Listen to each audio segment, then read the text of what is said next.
Hey there, magical experimenters. Taylor Ellwood here. And today I thought I would answer a question that somebody, or rather a comment that somebody had mentioned a little while ago about crossing the abyss and what my experiences were with that. Now, if you're not familiar with the phrase cross the abyss, excuse me, a little bit of a cough there. Anyway, if you're not familiar with the phrase cross the abyss, it's referring to the Kabbalistic tree of life and the sphere of Daath, and which is kind of the fallen sphere, right? It's basically the one that's missing between Kether and Tiphareth when you look at the tree of life. And so when we talk about crossing the abyss, there it can refer to that. But in this case, in this context, I'm really going to be talking about it in relationship to internal work and how to deal with the hard times in life, because I think that, crossing the abyss is an essential thing that all of us do sometimes in our spiritual work. Now, if you're new to this channel, go ahead and click the subscribe button below and click the notification bell so you get notified whenever I go live. So, what does it mean to cross the abyss? Well, when I think about crossing the abyss, I think about the fact that, we go and we live our lives, and inevitably we will experience hard times. We will experience moments of doubt. We will experience moments of depression. We will experience what's known as the dark night of the soul, where you basically end up facing yourself and you face your demons. You face the parts of yourself that need to be worked with and worked through.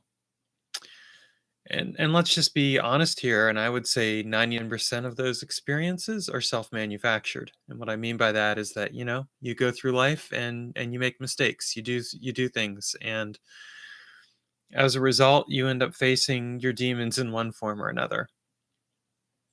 I say this because I've got plenty of experience facing my demons. And when I talk about crossing the abyss, I think for me it has been those moments of time where I've failed. I've hit bottom, and I've had to basically face what that means, and then do the necessary work to get back to a good place. Um, I think like a few years ago, for example, I I basically I had to cross the abyss when I ended up running one of my businesses into the ground and nearly ran the other into the ground because of my own pride and hubris. And and because I basically allowed myself to be influenced by some internet marketers that weren't exactly good people. And then I think about like even a little over half a year ago where I I nearly lost my marriage because of some poor choices on my end, and because certain things weren't being addressed that needed to be addressed,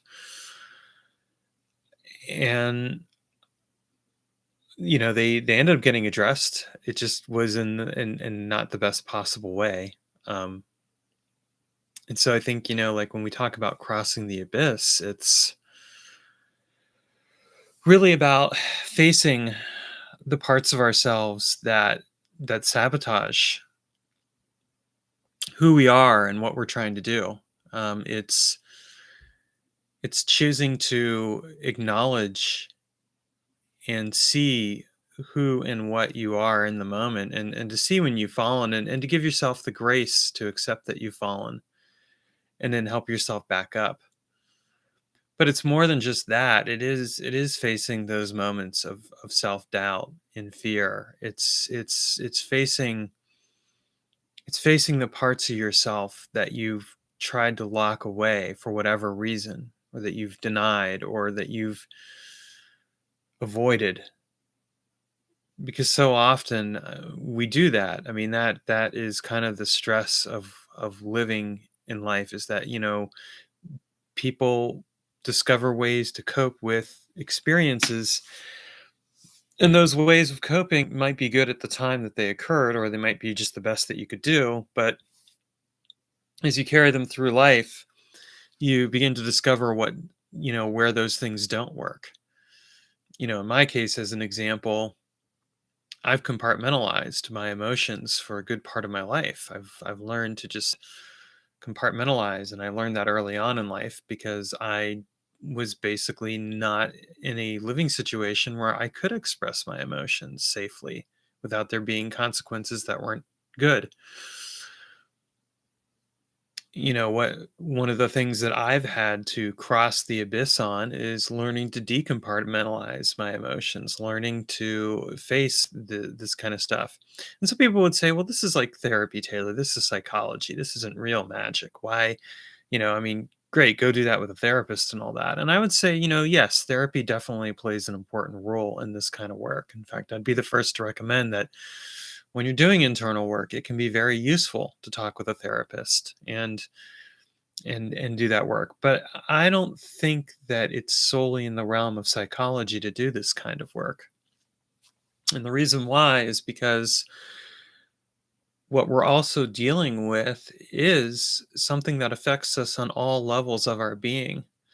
Unfortunately, as a society, we have a tendency to compartmentalize everything about ourselves to a certain degree. I mean, you see it in the tendency to divide the body and the mind, or the body and the spirit, or to say, okay, this falls into the realm of psychology. But, like, for example, emotions don't strictly fall into the realm of psychology. They're not just a mental thing, they're a felt and embodied experience that affects us on a physiological level, that affects us on a emotional level, affects us on a mental, intellectual level, and affects us on a spiritual level.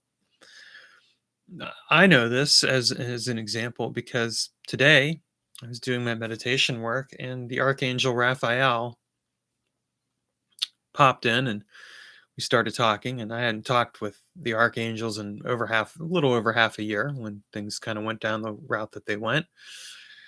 And he said, this past month I've been working with the element of Mercury, and with the sphere of Netzach. Um, and of course that's the element of air, and that's his kind of the association is made with him. I mean, he can be in other spheres too, but in this case that's where he was. And he said, this last month has really been about clearing up your mental state of being and opening you back up for transmission work with us. And this has been a hard month for me. I mean, I gotta level with you guys. I have really had a rough month. In some ways, I've had to work through a lot. I've really come to some very hard and important realizations, both about myself and also about events that occurred. Um, and you know, it really just kind of spoke to the fact that here, this crossing of the abyss isn't just me sorting out my mental state of being, my thoughts and emotions, and getting things cleaned up there. It was about cleaning up my energy as well. It was about cleaning up my overall state of being, and clearing up things, and coming back to a better place with myself, because I really haven't felt good about myself for the last half a year.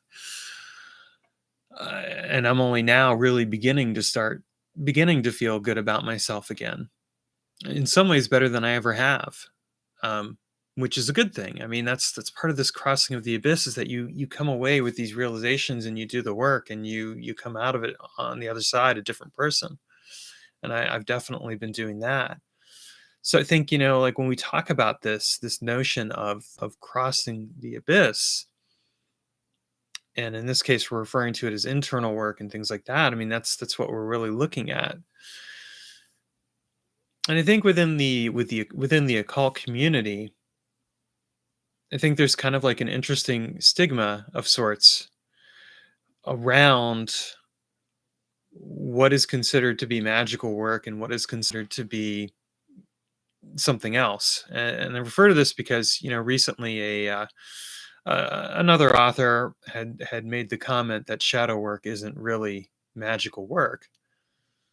And I would disagree with that quite a bit, because I think that, like, anytime you try to relegate something that can play an essential role in your spiritual path, and try to box it up and say it isn't this, what you run the risk of, aside from invalidating the experiences of a number of other people and what they're doing, is you also deny an essential part of the work in and of yourself. And this is where I see a failing in Western occultism in general, is that there is a tendency to ignore the internal work component and focus more on the, okay, practical results and work with spirits.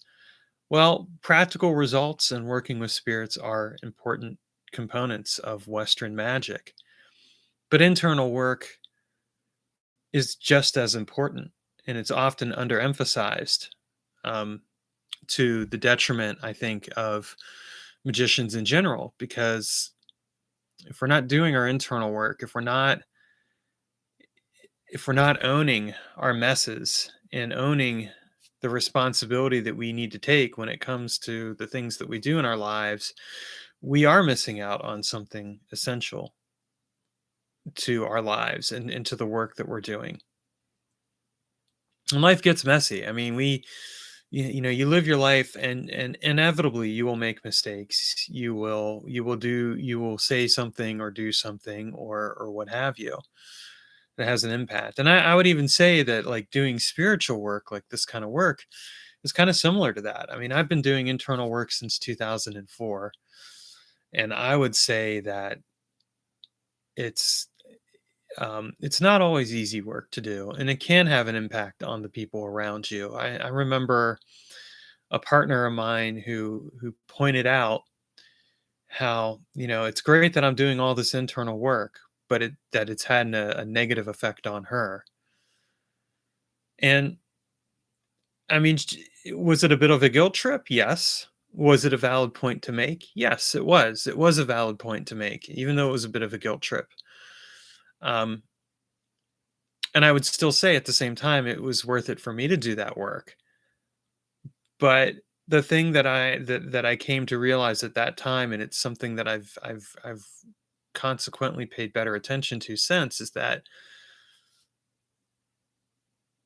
the work that you choose to do in your life, the spiritual work that you choose to do, it doesn't happen in a vacuum. It's not self-contained. It happens, and it can have an impact on the lives of other people.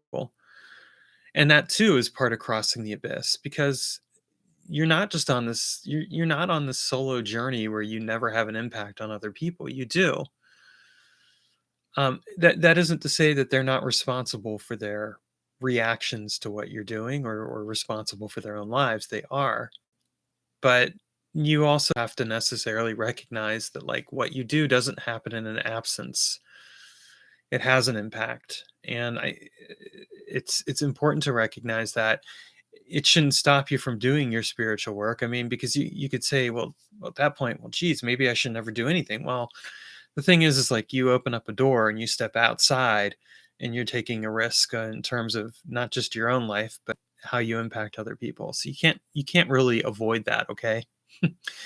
I think that's important to note. But I think it's just as relevant to be able to say, okay, I do recognize that, and I own that, and I take responsibility for my choices and for the path that I'm on.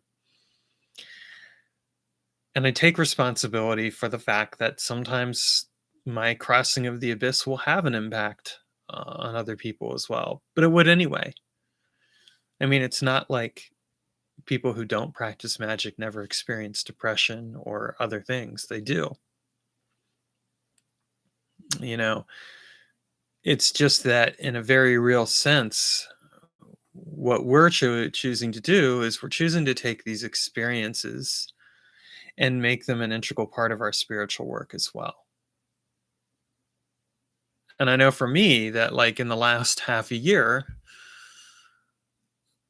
as hard as it has been in a lot of ways to face certain things and to make some really important changes in my life as a result, It's also been a form of liberation. I mean, that is also what crossing the abyss really is about. It's about liberating yourself from what doesn't work, from what's holding you back, from the things that chain you and keep you would keep you in a place where you would not evolve. And are you going to fall along the way? Yes. Will you stumble? Will you make mistakes? Of course you will, because that's just life. There is no path to perfection. There really is no such thing as perfection. It's an illusion, because if you're perfect, you're not alive. You have no room to grow. You have no room to change. And I'll admit, I have at certain moments kind of questioned what the point of it all is. I mean, what is the point of of this life? At some point, I'm 44 years old. At some point in the next 40 to 50 years, maybe a little bit longer, I'll die. Um, and if I'm really lucky, maybe 100 years from now, people will still be reading my books and watching these videos or whatnot, but probably not. Maybe, who knows? No matter what, at some point, I will fade to irrelevance. We all do. And so you might say, well, then what is the point, Taylor? What is the point of doing all this work? What is the point of crossing the abyss or any of this stuff? And my answer to that would be, well, I mean, you are alive in this moment right now. You have the possibility of choice. You have the possibility of learning and growth and all these other things. So there's that point to it. And since we don't know for sure what lies beyond, I mean, I'm assuming that, I'm going to die and my spirit will move on to connect with the universe. And then maybe I'll be pushed back into another life or what have you, or whatnot. But I mean, whatever ends up happening, I'm still having these experiences in this moment now. I can't control what'll happen down the line per se. I mean, I can do some magical workaround or whatever, but in the end, I mean, I'm going to live, I'm going to die, et cetera, et cetera. But here I am now in this moment. And the point of crossing the abyss, the point of life in general, is that you make of it what you will. You make the meaning. Instead of looking for a meaning to come from somewhere else or something else, you make it yourself. Now, a lot of people would find that to be a very hard responsibility to live up to.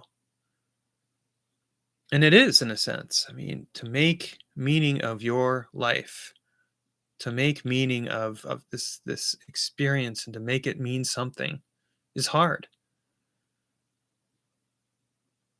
because it means that you are ultimately taking the responsibility upon yourself. And that too, I think, is part of crossing the abyss. It is this recognition of responsibility for yourself, of liberation and everything else, but it calls on you to be real.